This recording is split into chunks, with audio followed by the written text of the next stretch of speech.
The interview you're about to watch is sponsored by Syntholene. Please do your own due diligence before making any investment decision. Hello, everybody, and welcome into Commodity Culture, where our goal is to make you a better investor in the commodities sector. My name is Jesse Day. Today is July 6th, 2026. And before we dive in, standard disclaimer, nothing here is investment advice. Do your own due diligence. My guest today is the CEO of Syntholene, a company actively commercializing its novel thermal hybrid production system for low-cost clean fuel synthesis. It's Dan Sutton. Great to have you on the show. Great to be here, Jesse. Thanks so much for your time. Let's start with a high-level overview of the synthetic fuel market. For those unfamiliar, what are the main types of synthetic fuel that exist today, and how much market share do they currently have compared to hydrocarbon-based fuels?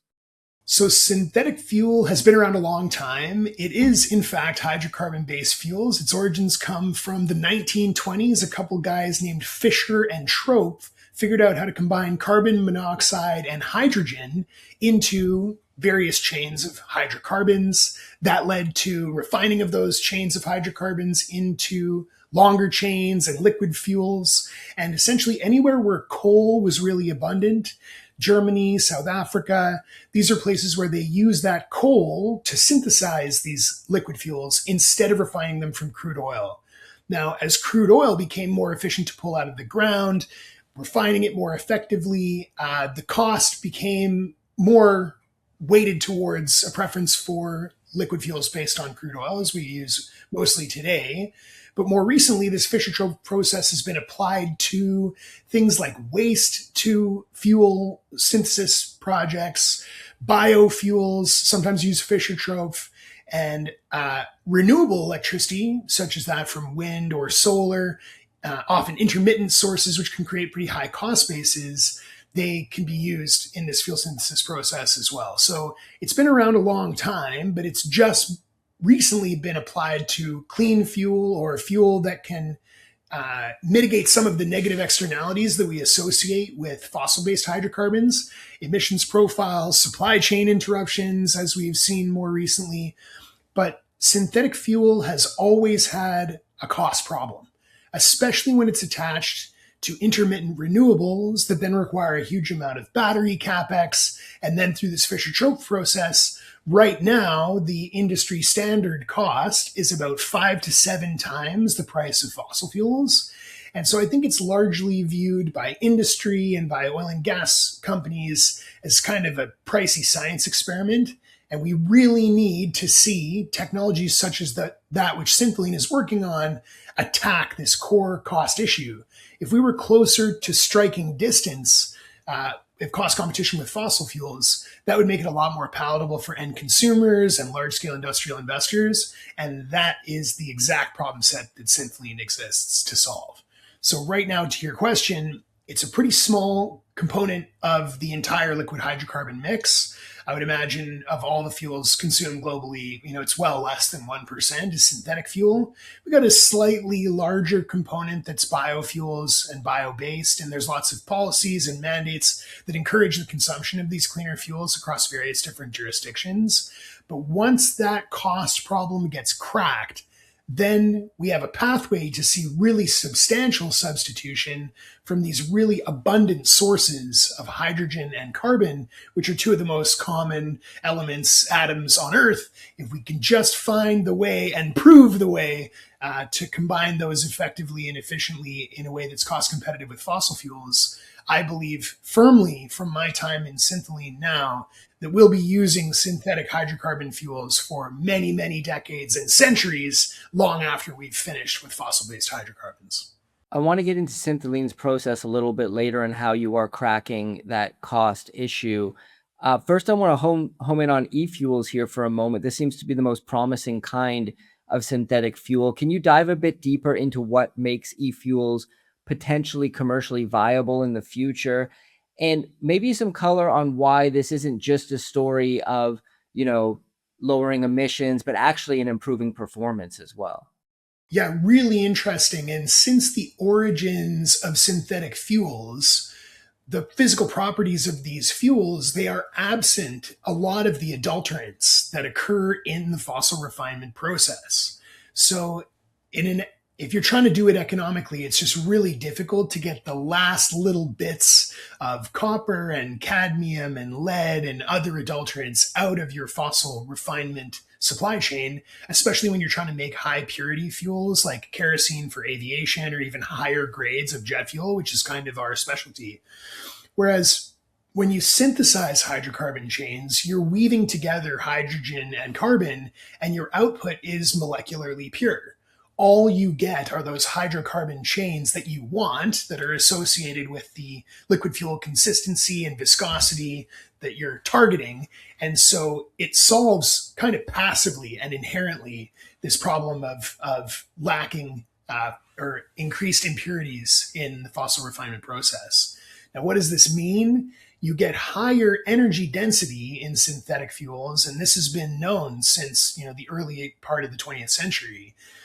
Sometimes as much as 5 or 10% more energy density by weight. And this is a really big deal when you're thinking about planes and rockets that have to take off and fly in the air. The lower your fuel payloads, the more efficiently you're going to operate. So it's not just that the fuel is better, you're actually taking less fuel to go the same distance, or more fuel gets you a longer distance. So that molecular purity, I think, is really relevant and really important. But once again, when this cost profile is so far and away more expensive, it's cool and interesting to know. But unless you have an unlimited fuel budget, which I don't think any fuel consumer really has, it's not as relevant in the economic discussion until we get a bit closer to cost parity with fossil fuels. So we've seen a lot of different interesting chemistry experiments and engineering and all kinds of really cool work go into, for instance, the biofuel sector, which has been around about 40 years and still continues to iterate. However, biofuels also require a crude feedstock. It's quite different than fuel synthesis. And so that's why I think this future of e-fuels, ESAF for airplanes, e-diesel for marine shipping and transport and road transport, and eventually even e-gasoline, they kind of solve some of the inherent issues around cost at the theoretical limit, and also this crude feedstock availability. That's why I think we've seen sort of limited impact from biofuels, is that every time you buy those feedstocks, they're often derived from corn oil or soybean oil or waste inputs. The price of those feedstocks goes up. And so you've got this inherent kind of economics problem, which the more you use, the more expensive you get. Whereas synthetic fuel, especially when paired with industrial economies of scale that are sort of just on the horizon for these e-fuels, the bigger you get, the lower the cost gets. And Syntholene's modeled this super effectively. So we're kind of at an early stage now. We've got to see the proof points commercially and industrially to validate that we can get these e-fuels into a low-cost production pathway. But once we do, I think it happens slowly, then all at once, that a large swath of industrial resources that's kind of been waiting on the sidelines will dive into the scaling of these supply chains.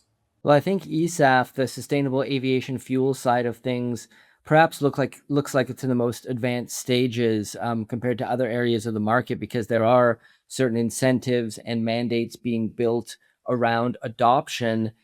Firstly, how do these incentives and mandates impact the market? And secondly, a lot of this is being pushed in the EU, some other areas as well. But if these policymakers decided for whatever reason to scrap these incentives and mandates, does the whole thesis fall apart at that point? Really interesting. And the mandates and subsidies that exist in the EU, the UK, and now in a few nations in Asia, so somewhat dispersed and decentralized, are, in my view, very important to see the initial scale and the initial commercialization of these e-fuels happen and accelerate. But with technology such as Syntholene, once we get to a certain level of commercial scale, then we really can start attacking unsubsidized cost competition with fossil fuels. That's inherently our mission. We absolutely need to get synthetic fuels to a place where they're not just better, but they're also cheaper. And the fact that they're cleaner is kind of an added bonus and a nice feature. But you're absolutely right that these mandates and subsidies have been baked into law in various jurisdictions. There are also incentives in the United States for hydrogen production and clean fuel production. And interestingly, some of the largest consumers of e-fuels and other alternative lower emissions fuels in the airline space are in fact American carriers, oftentimes who are doing it voluntarily, or they might have some mandated effect, but not as extreme as European airlines who are compelled to consume this fuel. Coming into 2030, 1.2% of total aviation fuel consumed in any airport in the European Union and European Economic Zone must be the fuel that we make. That accelerates to about 5% in 2035 and continues to accelerate. These are currently codified into European law. So I was actually just at a conference 2 weeks ago where the head of aviation for the European Commission stood up in front of an audience with many airlines and many fuel consumers in the audience and said these mandates are here, they're here to stay. And I think the policy rationale is that the externalities associated with aviation flight and human consumption of aviation haven't really been effectively accounted for historically. You know, it's not very controversial to say if you're going to build a mine, you have to clean up your tailings. If you're going to, do a forestry business, you've got to replant your trees. Even cars have catalytic converters. And I think from a policy perspective, the added cost of those remediation activities is seen as sort of inherent in doing business. Also worthy to note that this isn't super expensive. Airlines, will obviously want to deliver the lowest cost options to their consumers, but if you bake in all of the mandates and all of the mandate effects over the course of the next 2 decades, the average increase to airline fares, the last I read, was projected to be about 20 to 40 US dollars per seat. And that is to substantially mitigate the externalities associated with emissions and fuel usage and clean fuels. So I think it's manageable. I think it's palatable. I think it doesn't look like demand destruction inherently. And there's been lots of talk about what the mandates should really look like, who likes them, who doesn't like them, should they be pulled back or delayed. But the mandates are really crucial for the first stages of commercial production. I think government policies and government incentives standing up new industries like this has a long and storied history. And the great news is with synthetic fuels and ESAF in particular, we do have this pathway to cost competition with fossil fuels. So perhaps we sustain some higher costs for a time, but eventually we absolutely will be consuming this fuel self-interestedly out of our own economic self-interested choices, not because it's clean or because we have to. Great breakdown. Before we dive into the Syntholene story, I guess the question is, why should people care right now? Because the technology seems like it still needs to develop to be able to be large-scale commercially adoptable in terms of a cost performance basis. Seems like things are still in the early stages, so why shouldn't people just wait on the sidelines before deploying capital into the space? I suppose it's sort of the same question of why would you invest in an exploration company for mining or geology? What's the point of getting in early when you could just wait until it's a producing mine and then invest in it there? So it's just two different types of investor profiles. There are lots of large-scale industrial investors that can't wait until sufficient commercial proof point and scalability has been demonstrated, and then they can help on the path from sort of low single-digit billions of dollars of valuation to many tens or hundreds of billions of dollars, as we see in the oil and gas market for analogous producers. But I think for investors that are looking for exposure at the tipping point of seeing these fuels as sort of an expensive science experiment to getting into commercial viability, that particular type of investor has found this to be an attractive opportunity. And we really are at this gating step in history when for the first time we're going to be able to see these synthetic fuels have the kinds of economics and the kinds of scalability that we'll see them get into cost competition, well within our lifetimes and hopefully within the next decade if companies like Syntholene execute on what we want to do. So for me personally, when I first got introduced to this, I was reasonably skeptical. So synthetic fuels, I hadn't heard of it. Synthetic fertilizers and ammonia I kind of knew about, but this was new to me. And I didn't realize it had a 100-year-old history. I didn't realize the technology was so mature. And I didn't realize that the kind of core components had reached such a degree of operational maturity that now really was the time.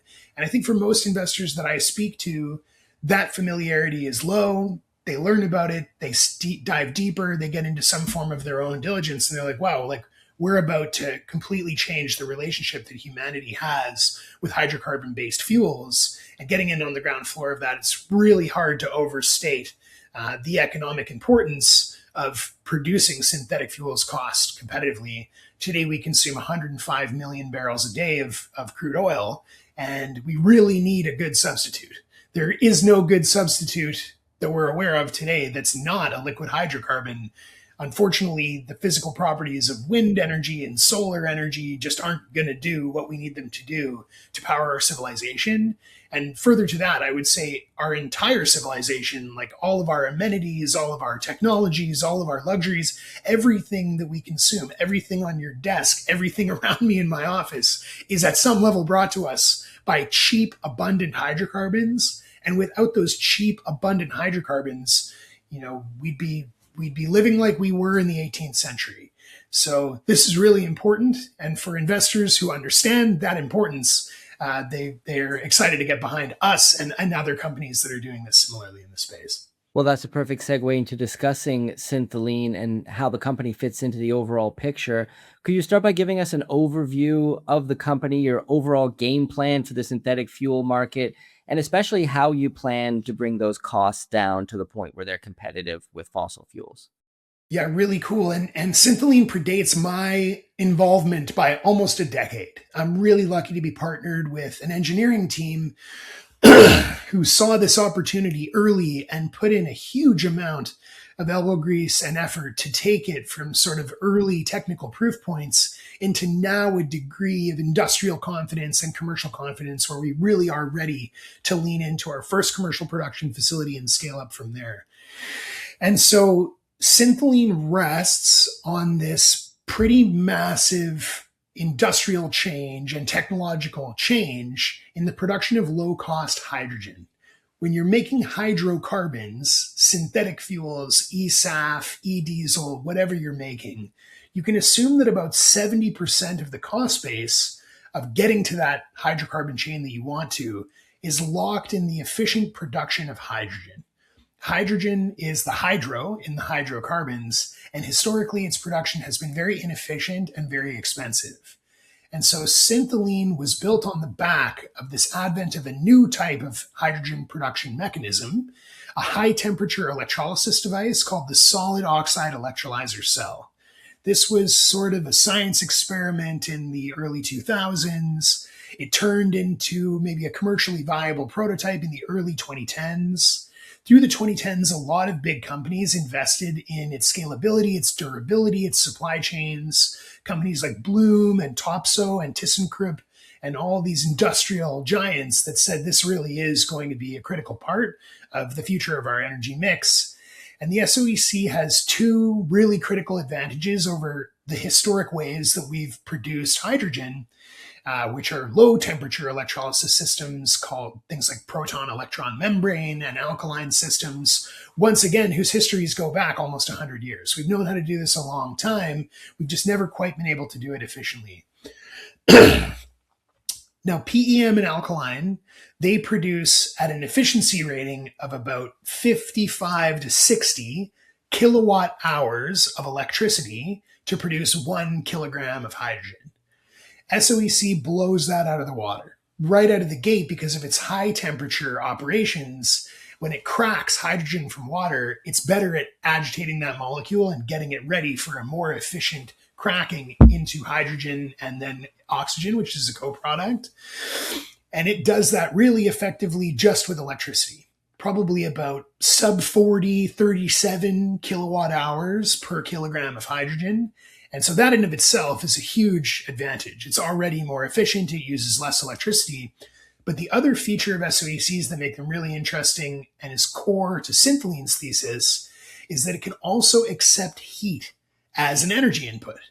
So instead of using exclusively electricity, we can substitute BTUs or therms for some of those kilowatts and create even greater efficiencies than if we were just to use electricity alone. But then you need to have a co-located source of heat and electricity. And if you want to meet the eligibility for all these clean incentives that we see in ESAF mandates and subsidies, then those need to be renewable sources as well, or rather low emissions, no fossil burning sources of energy. And so there are two that we're aware of. One is nuclear power, and in many ways, Syntholene was designed around the advent of abundant, cheap nuclear power. Nuclear power produces electricity. It also produces heat. And as soon as we can buy small modular reactors from a catalog off the shelf and stand them up, you can bet that Syntholene will be early on the adoption curve of delivering synthetic fuels and hydrogen powered by nuclear power. But as we got through some of our sort of early engineering and technical work, we realized that geothermal is also kind of a form of nuclear power. It's mostly radioactive decay, but the result of the reactions that are going on right under our feet and at exceptionally high temperatures at the core of the Earth is that we have this abundant, very hot and high pressure source of industrial steam. The industrial steam is not quite ready to go directly into an industrial process. It has to be cleaned up and modified, and that's what Syntholene's IP does really effectively. But when we can effectively harness geothermal steam, low cost, firm power, geothermal is always on. It provides a baseload level of electricity. We can deliver really efficient electricity prices to an SOEC, and we get this bonus heat. And in some regions, like in Iceland, in places like the United States, places in the Pacific Rim, Indonesia, other places, you get this really efficient, high temperature and shallow source of this steam. And so that's what Syntholene has set out to prove over the course of the last year.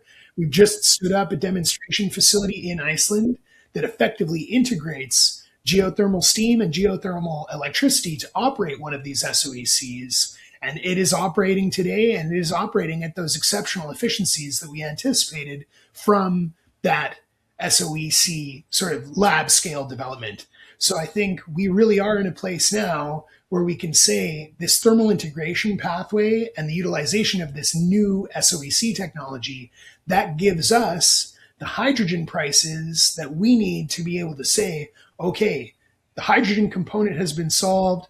The carbon component is relatively mature. Now all of these can come together in the form of a commercial production facility, which Syntholene has now set out to start working on pre-feed and feed studies and industrial investors, power sources, CO2. There's a lot of components that go into it, but we're on our way on the back end of this novel proof point of saying, yes, the era of low-cost hydrogen feeding into low-cost synthetic fuels is achievable and is demonstrable now today. Let's discuss the demonstration facility, because big news coming out of the company on June 22nd.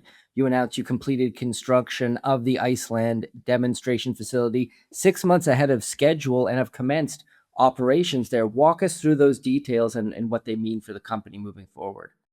Yeah, really exciting, and a testament to my engineering team, our general contractors, our project management. They really leaned into this. And I think it's a testament to what happens when operators take a mission on that is like critically important to them personally. We spent a lot of time planning this demonstration facility, and that's also another strategy of how you can deliver really quick construction timelines is plan and choreograph everything to the tune of like every day of the actual construction and deployment of this infrastructure, a lot of which is modular, a lot of which we built and designed off-site and then moved to the actual site. But we were able to deliver that construction project from permit issuance to first operations in 69 days. Couldn't be more proud of my team and of that execution milestone. And it is starting as we mean to go on. This is the smallest thing we'll ever build, but hypercritical that we get it right and that we demonstrate to our investors that we're judicious with capital, that we are tactical in the way that we deploy. And this demonstration facility could unlock an untold abundance of e-fuel potential in Iceland and beyond Iceland. So that's why it's worth being obsessed over. and certainly worth the many late nights of wrench turning and deployment infrastructure that went down to see it into fruition. So it's really simple. This demonstration facility is the first time that geothermal electricity and geothermal heat have been converted into a combined energy source. The steam from the geothermal has to be cleaned up through our proprietary thermal coupling heat exchanger device, where we run that steam through a system that allows it to be converted into industrial process heat. That heat and electricity both go into the face of a solid oxide electrolyzer cell platform. And so that we can better understand how efficiently is that system running and how much energy can we effectively substitute for the heat. So that has been operational since Monday, June 22nd. We are actively producing hydrogen today. We were actively producing hydrogen on June 22nd. And it looks as though that hydrogen is meeting the nameplate capacities, the anticipated efficiencies, all of the system details that we believed and that we saw in the lab. Well, now we're replicating them in the real world. Now, I'll caveat this by saying that we're currently about a third through 1,000 hours worth of effects testing.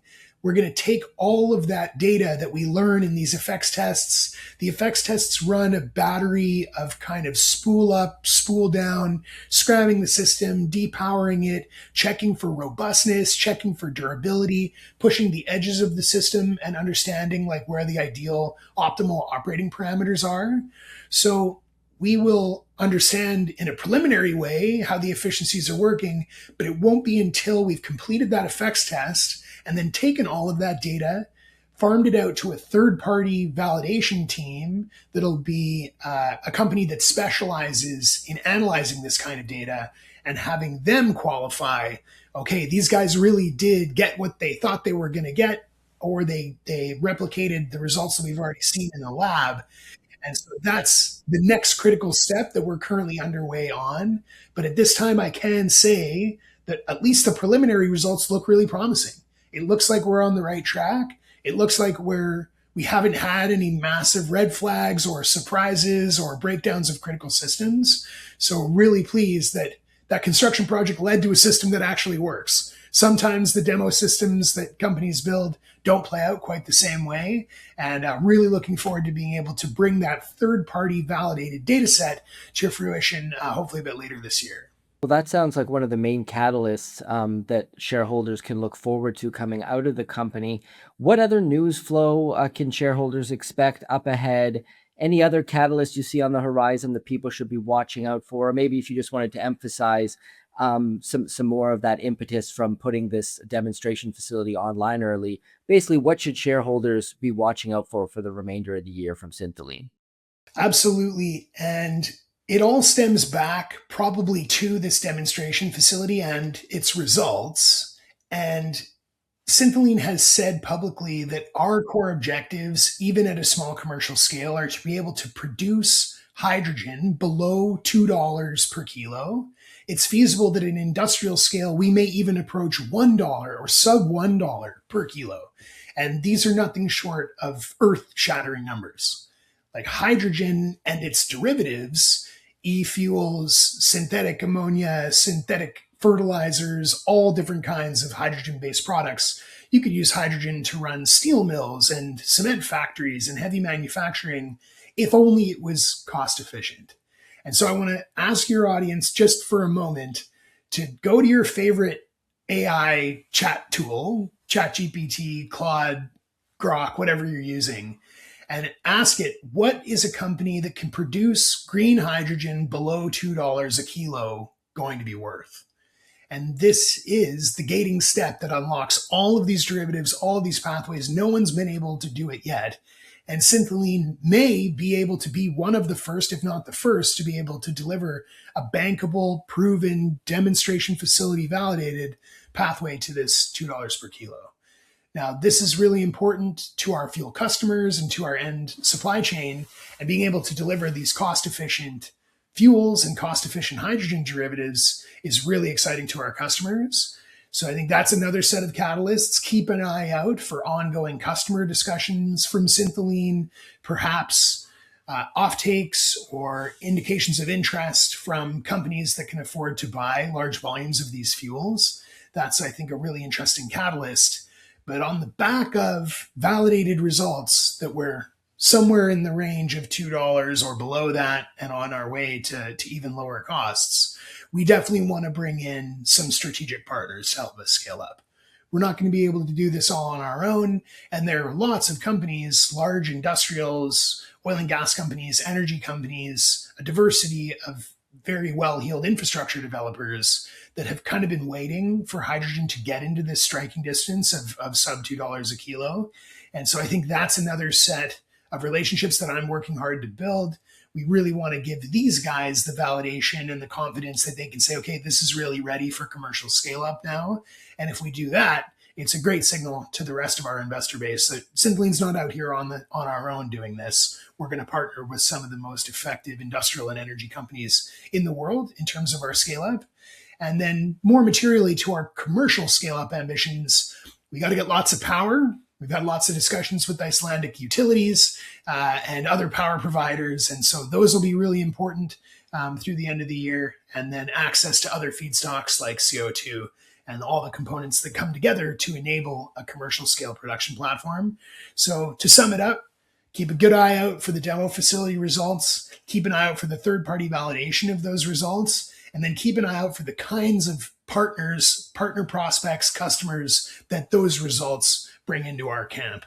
And really excited to be able to share this opportunity with larger industrial players as well. Great. Sounds like a lot to look out for. I'll go ahead and put a link in the description to the Syntholene website as well as social media profile for people who want to follow along with the company. I'll also put a link down there to a documentary I did on synthetic fuel where Dan was interviewed for those who want to dive deeper into that topic. Dan, fantastic conversation. You've shed so much light on the sector. Very much appreciate your time. Thanks so much, Jesse. Synthetic fuel, one to watch. It's going to be cheap, clean, and abundant, well within our lifetimes. If Syntholene has anything to say about it, we'll see it in the next decade. Commodity Culture is a series on commodities and natural resources. If you would like to see more, be sure to subscribe and hit the bell notification so you're always up to date with the latest episodes.